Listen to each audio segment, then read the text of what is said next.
versículo 6, bien conocido, Efesios 6 y verso 12, gloria sea al Señor.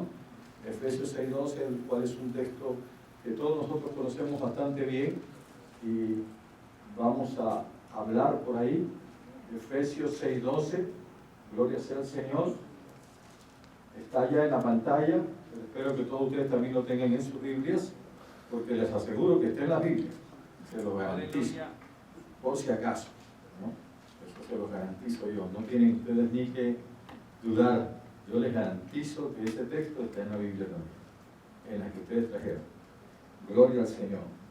Entonces, leemos la palabra del Señor, y la palabra del Señor dice de la siguiente manera: porque no tenemos lucha contra sangre y carne, sino contra principados, contra potestades, contra los gobernadores de las tinieblas de este siglo, contra huestes espirituales de maldad en las regiones celestes. Amén. Oramos al Señor, oramos todos. Si ustedes se atreven a orar, si ustedes no son tímidos y pueden orar, vamos a orar. Padre, en el nombre de Jesús, te alabamos. Señor, te bendecimos, te damos gloria a ti, Señor, te damos honra. Sabemos que tu presencia está en medio de nosotros, Dios mío. Ahora, Dios mío, acá estamos reunidos por causa tuya, por causa de esta salvación tan grande. Dios amado, venimos para que tú cargues, Señor amado, las baterías de tu pueblo, nos hagas más fuertes hoy día en el Espíritu, Señor amado, seamos más conscientes, se nos abran los ojos, Señor amado, y podamos ver las realidades que hay, Señor amado, alrededor nuestro, pero la protección tuya también, Señor. Gracias te damos en esta hora, mi Rey, en el nombre de Jesús de Nazaret, Señor. Atamos al hombre fuerte, atamos al diablo y los demonios, Señor, en este momento, Dios mío, para hablar tu palabra. Dios mío, para sentirnos contentos y gozosos, Dios amado, de aprender más de tu palabra, Señor, y hacernos más fuertes en ti, oh Dios, para gloria tuya, Señor, para gloria de tu nombre. Aleluya, y para que el mundo sepa, Dios mío, que hay una iglesia tuya y que hay un Dios que no cambia, Señor. Muchas gracias, papito, en el nombre de Jesús. Amén y amén, Señor. A su nombre, gloria. Pueden tomar asiento, hermanos. En el día de hoy vamos a hablar un poquito acerca de nuestro enemigo. Es bueno conocer al enemigo y es bueno recordarnos de que tenemos un enemigo, ¿verdad? Durante las semanas que pasaron o los meses que pasaron, estuvimos tocando unos tópicos que tienen que ver con las obras de la carne. Y dijimos que el enemigo más grande que tenemos que pelea contra nosotros somos nosotros mismos, ¿verdad? O sea, nosotros mismos somos el enemigo más grande que tenemos. Nuestra carne, nuestros propios deseos, cosas que aparecen en la vida del ser humano en general, son las que realmente se convierten en nuestro enemigo más terrible. Y miramos las obras de la carne hace ya un tiempo atrás, y vimos que una de las características de las obras de la carne pues eran iras, contiendas, estaba la fornicación, estaba el adulterio, estaba la lascivia, estaban un montón de cosas totalmente feas, pero son obras de la carne. Amén. Y eso está y existía en muchos de nosotros, pero a través del Espíritu Santo de Dios hemos podido controlar todo aquello. Amén. Está en muchos de nosotros todavía posiblemente, pero no se manifiesta. La tentación es algo que le viene a todo cristiano. También vimos aquello a toda persona, no solamente al cristiano, pero en especial al cristiano. Y estamos expuestos todo el tiempo a que el enemigo trate de hacernos entrar nuevamente en el pecado. La Biblia es clara y dice que el que practica el pecado es del diablo, ¿verdad? Porque el diablo peca desde el comienzo, desde el principio. Pero dice que para eso también apareció el Hijo de Dios, para deshacer las obras del enemigo. Así que nosotros estamos con el Hijo de Dios y cada uno de nosotros también ha aprendido de que nosotros somos templo del Espíritu Santo de Dios. Gloria al Señor. O sea que en usted y en mí está Dios. Aleluya. Gloria al Señor. ¿Ah? Usted es templo del Espíritu Santo de Dios. Amén. Así que entendiendo ese principio, vamos a mirar también que tenemos un enemigo que está fuera de nosotros y se le ha puesto muchos nombres. Uno de los nombres que tiene él es el tentador, ¿verdad? Se le conoce como el tentador porque él, una de las cosas que le fascina es hacer, en inglés dicen set up, en español nosotros diríamos, él es el que propicia, prepara el terreno, pone las condiciones, nos pone bajo situaciones en las cuales nosotros en el momento pensamos en hacer lo que no es correcto delante de Dios porque pensamos que eso nos va a salvar de la situación en que nos encontramos. Amén. Y no, hermano, nosotros hemos aprendido que mejor es la verdad más que nada, que servirle a Dios y hacer las cosas conforme a Dios le agradan, nos da una victoria más grande y más terrible todavía. Amén. Así que cuando nosotros podemos de verdad someternos a Dios, entonces estamos en la capacidad de poder resistir al diablo. Amén. Primero, por eso dice la palabra, someteos pues a Dios, ¿verdad? Primero dice, someteos a Dios, resistid al diablo y huirá de vosotros. Amén. Así que, entendiendo, ese es de Santiago 4:7, la que acabo de mencionar, por si acaso ustedes quieren saber el texto aquel. Dice, someteos pues a Dios, resistid al diablo y huirá de vosotros. O sea, ahí hay una condición, que nos sometamos a Dios, ¿verdad? Porque él, aparte de ser tentador, es acusador. Es acusador. Una de las cosas que le gusta al enemigo es acusarnos. Amén. Y unas veces nos acusa delante de Dios, pero otras veces te acusa directamente a ti o a mí para bajarnos la moral, para quitarnos el gozo. Cada vez que nos hace caer en algo, después nos acusen a nosotros mismos para quitarnos el gozo, para quitarnos la seguridad de que Dios nos va a respaldar en cualquier empresa en que estemos trabajando para Dios. No sé si usted me va entendiendo. Entonces, este es el trabajo que hace el enemigo. Amén. Así que son detallitos que estamos presentando para el comienzo y quisiera que ustedes y todos nosotros entendiéramos esto. Tenemos un enemigo bien tremendo en esa área. Y para conocerlo mejor vamos a ir al libro de Ezequiel, ¿verdad? Ezequiel 28. Los que conocen sus Biblias saben dónde está Ezequiel, es uno de los profetas. En el capítulo 28 del libro de Ezequiel, hay una doble interpretación en el momento de la escritura de la profecía. Amén. Cuando él levanta endecha sobre el rey de Tiro, ¿verdad? Y vamos a leer del verso 12 en adelante. Voy a leer del 12 en adelante. Y ahí dice, este es el enemigo que nosotros tenemos, lo vamos a presentar. Este es el momento en que él aparece, amén, en la historia, vamos a decir así. Una de las cosas que yo quiero que quede claro para usted es que Satanás no ha sido eterno. Satanás fue creado, amén. Y fue creado y no fue creado como lo que es. Él se hizo así como es ahora. O sea que esa es la parte que quiero que ustedes también, más que nada, me puedan entender ahorita. 28:12 dice, hijo de hombre, levante endecha sobre el rey de Tiro y dile, así ha dicho Jehová el Señor, tú eras el sello de la perfección, lleno de sabiduría y acabado de hermosura. Verso 13, fíjense lo que dice, en Edén, en el huerto de Dios estuviste, de toda piedra preciosa era tu vestidura, de cornerina, topacio, jaspe, crisólito, berilo, onice, de zafiro, carbuncio, esmeralda y oro. Los primores de tus tamboriles y flautas estuvieron preparados para ti en el día de tu creación. Tú, querubín grande, protector, yo te puse en el santo monte de Dios, allí estuviste en medio de las piedras de fuego, te paseabas. Perfecto eras en todos tus caminos, desde el día en que fuiste creado hasta que se halló en ti maldad. Amén. O sea, dice que él fue creado y que era perfecto en todos sus caminos hasta que se halló en él maldad. Amén. O sea que habla del huerto del Edén, pero este Edén, hay una serie de discusiones acerca de este pasaje, en la forma que está escrito, debido a que no sé cuántos de ustedes se acuerdan cuando estudiamos la creación, o los que estuvieron aquí cuando estudiamos la creación. Cuando estudiamos la creación vimos que había dos teorías, ¿verdad? Y la teoría que nosotros escogimos, que era más cercana para nosotros, era la teoría de la creación original. O sea, que la cual dice de que Dios, desde cuando Dios creó el universo, lo creó perfecto, de un solo.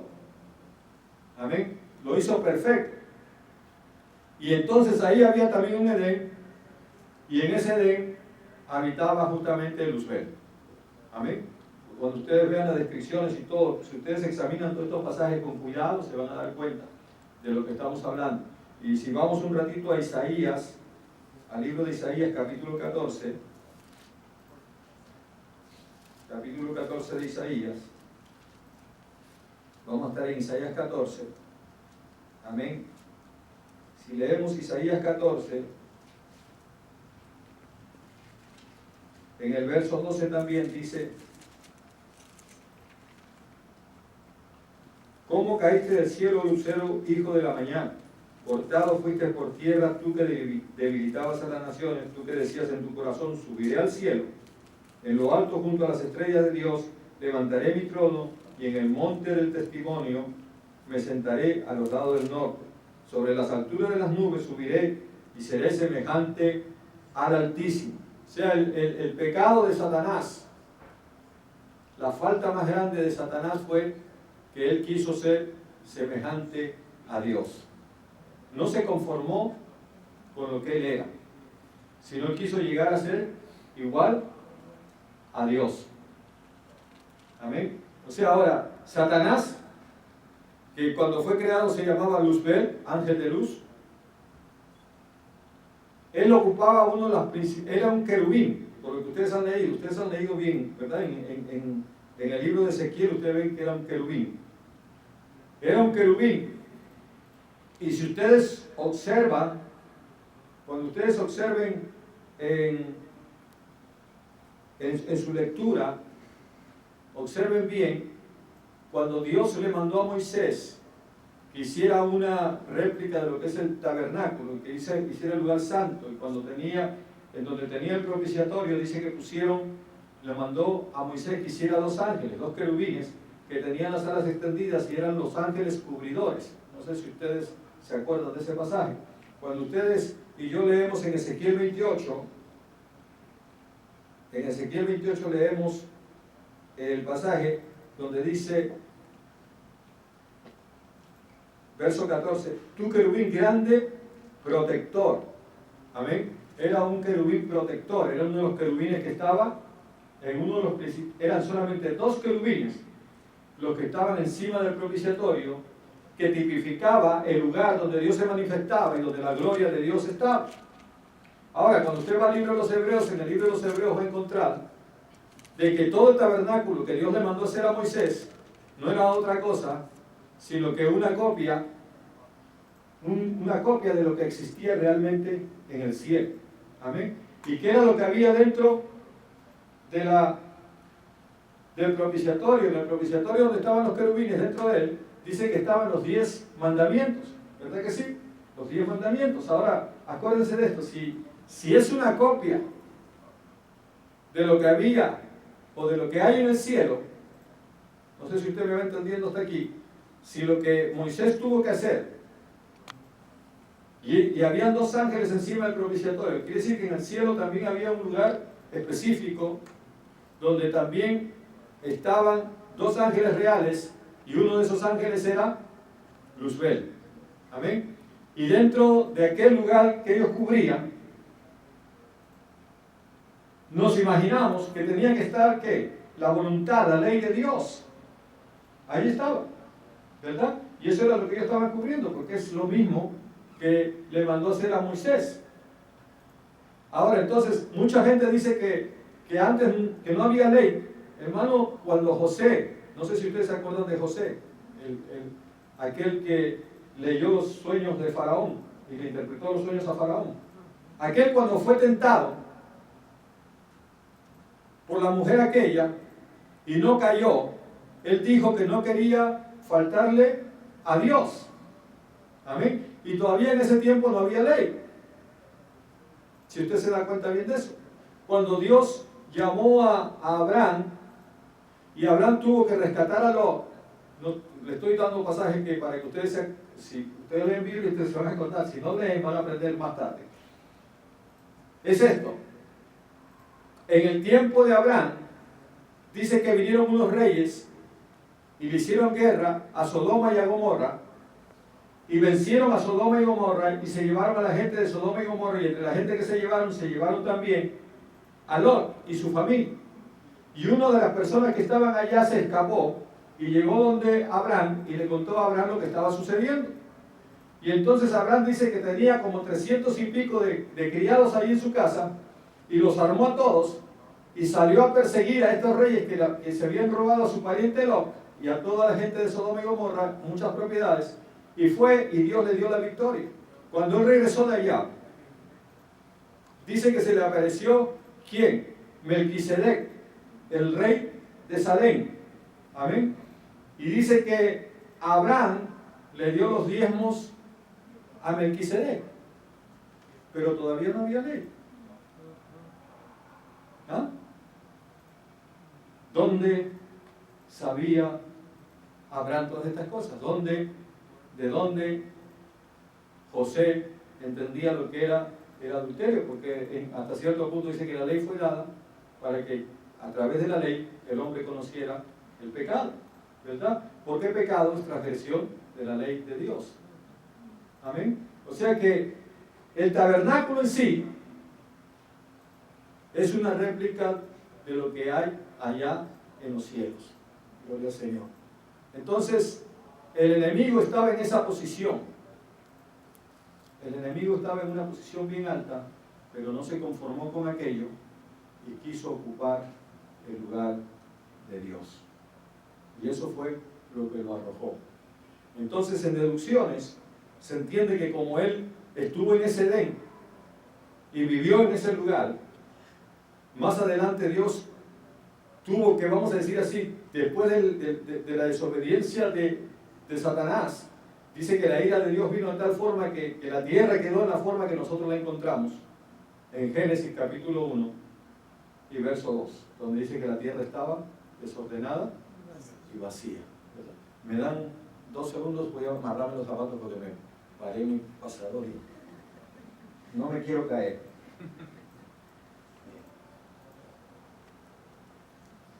Ahí está. Yo nunca aprendí, mi mamá me enseñó a amarrarme los zapatos, pero parece que yo no aprendí muy bien. ¿Qué vamos a hacer? Siempre se me desamarran, es un problema. Bien, entonces estamos entrando aquí. Estamos entrando aquí porque yo quiero que ustedes entiendan eso. Entonces él vino y trató de... Ahora Dios hizo un Edén diferente. El antiguo Edén, el primer Edén que hubo ahí, supuestamente fue un Edén más que nada mineral, vamos a decirlo así, donde usted ve un montón de piedras preciosas, un montón de cosas de ese tipo. Pero en el Edén donde estuvo Adán y Eva era un Edén más vegetal, más que nada eso. Habían plantas y había unos animales bien bellos y todas esas cosas. Pero nos imaginamos que estaba en el mismo lugar porque el enemigo fue allá, la serpiente antigua, y fue a tentar al hombre y logró hacerlo. Y entonces el hombre cayó y desde ahí viene la vida que nosotros estamos teniendo. Cuando enseñábamos eso, valga la redundancia, que nosotros tenemos que considerar una cosa. Dios hizo un hombre perfecto. La ciencia habla de que el hombre ha evolucionado. ¿Verdad que sí habla así? La ciencia habla en esa dirección. O sea, la ciencia dice que los hombres antes éramos de esos que andábamos con una tremenda barbota y con unas pieles de animales encima y un tronco acá atrás y no hablábamos y los hombres lo que hacían era... Usted ha visto, eso es lo que tratan de decir, ¿verdad que sí? Y que con el tiempo el hombre ha ido evolucionando y ha ido aprendiendo, e inclusive, en fin, ha ido cambiando y hemos llegado a donde estamos. Ahora, si Adán fue hecho perfecto, él usaba el 100% de su cerebro, le puso nombre a los animales, estaba a cargo de la administración de todo el jardín del Edén completo. ¿Ah? tenía una comunión continua con Dios. En la actualidad los hombres no usamos más del 10% de nuestro cerebro. ¿Ah? Adán era perfecto, Dios lo hizo perfecto. Si Dios lo hizo perfecto, entonces tenemos que deducir, Adán usaba el 100% de su mente. Cuando el pecado vino, y si ustedes empiezan a leer la Biblia, van a encontrar que todos los hombres que vamos a encontrar ahí, que siguen, los que se rebelaron contra Dios, aún los que se rebelaron contra Dios tuvieron capacidades para levantar ciudades inmediatamente. Levantaron ciudades. Hicieron instrumentos musicales. Hicieron un montón de cosas que un hombre, como dice la ciencia, que estaba en evolución en esos tiempos no hubieran podido hacer. Pero estos hombres que nosotros encontramos en la palabra, sin embargo, inmediatamente levantaron ciudades. El arca, ¿cómo la hizo Noé el arca? Recibió las instrucciones, pero él sabía lo que estaba haciendo, ¿me entiendes? O sea, desde ese tiempo. Ahora, ¿cuál es mi comentario?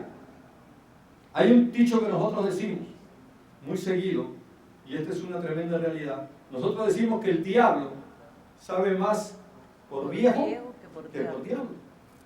¿Verdad? ¿Por qué? Porque en ese tiempo ya el diablo estaba allí.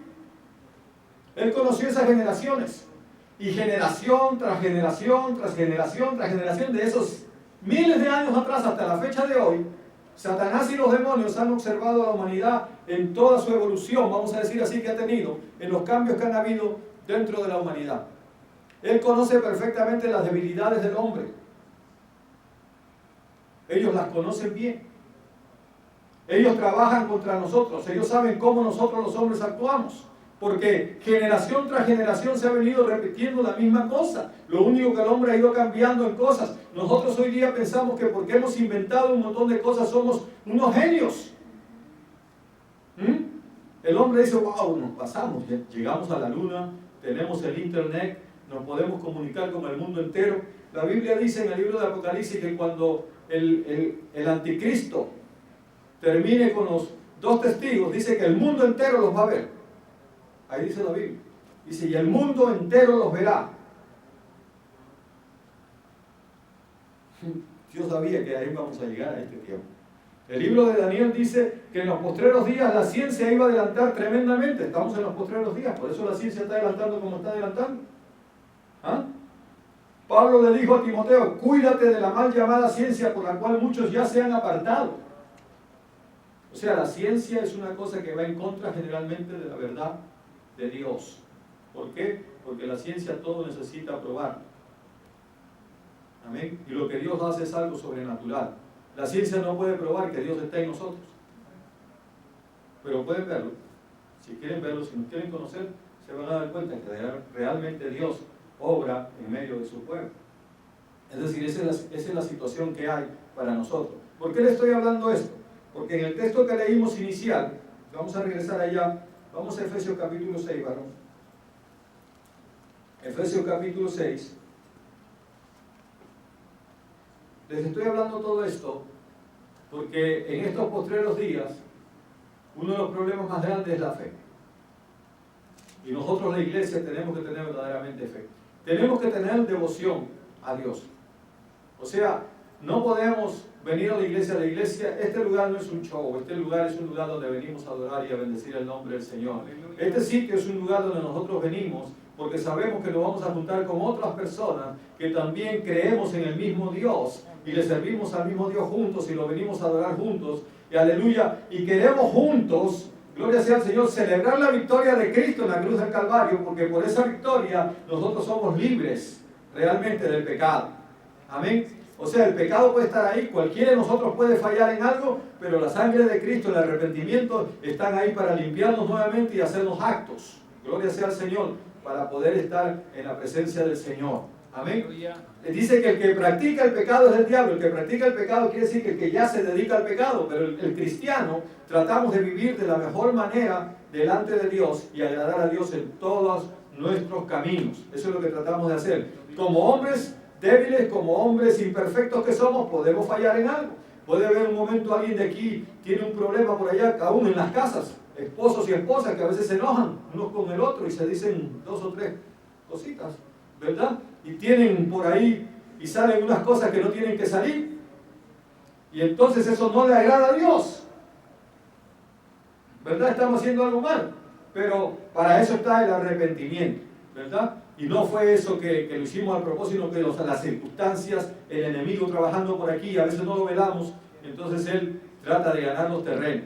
Amén. En el capítulo 6 del libro de Efesios, si leemos bien el capítulo ahora, en el verso 10, voy a leer del verso 10 para adelante, para que ahí es donde vamos a entrar en el mensaje de hoy, solamente en el de hoy, porque no quiero desarrollar todo lo que tengo acá, sino quiero desarrollar esta parte hoy día con ustedes. Y dice: por lo demás, hermanos míos, fortaleceos en el Señor y en el poder de su fuerza.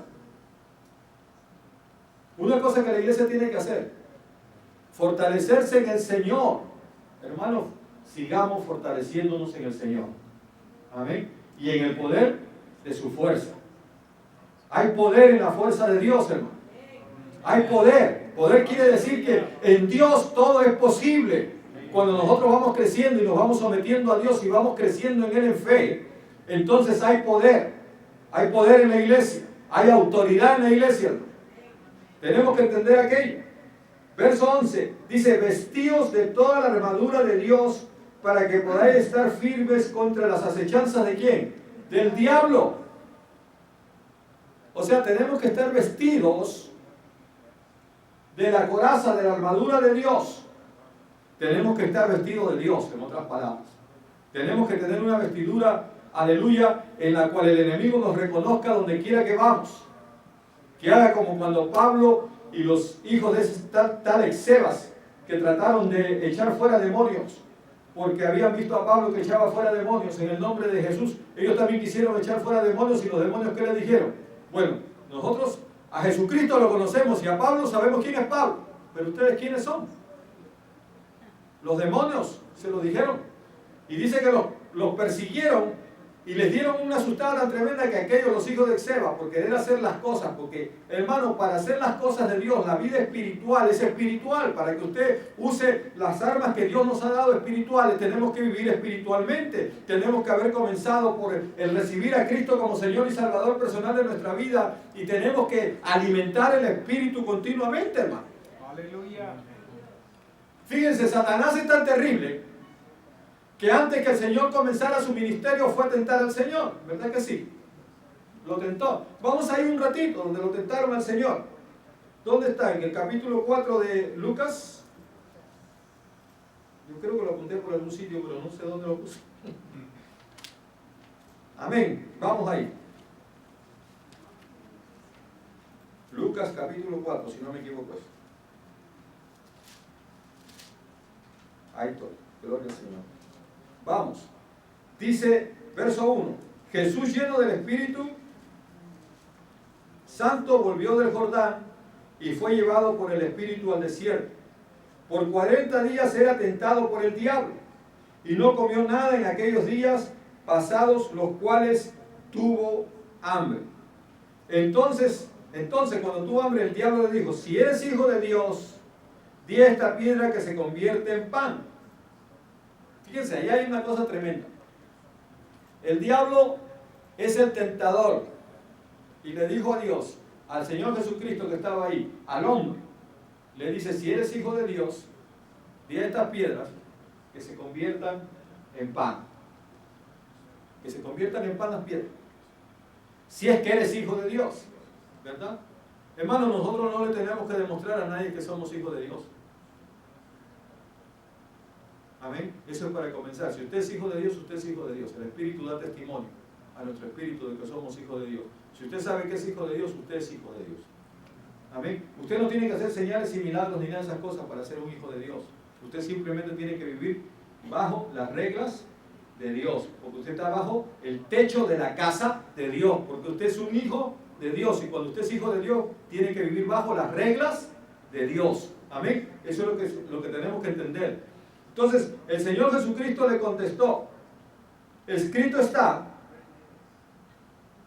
no solo de pan vivirá el hombre, sino de toda palabra de Dios. No solo de pan vivirá el hombre, sino de toda palabra de Dios. Hay mucha gente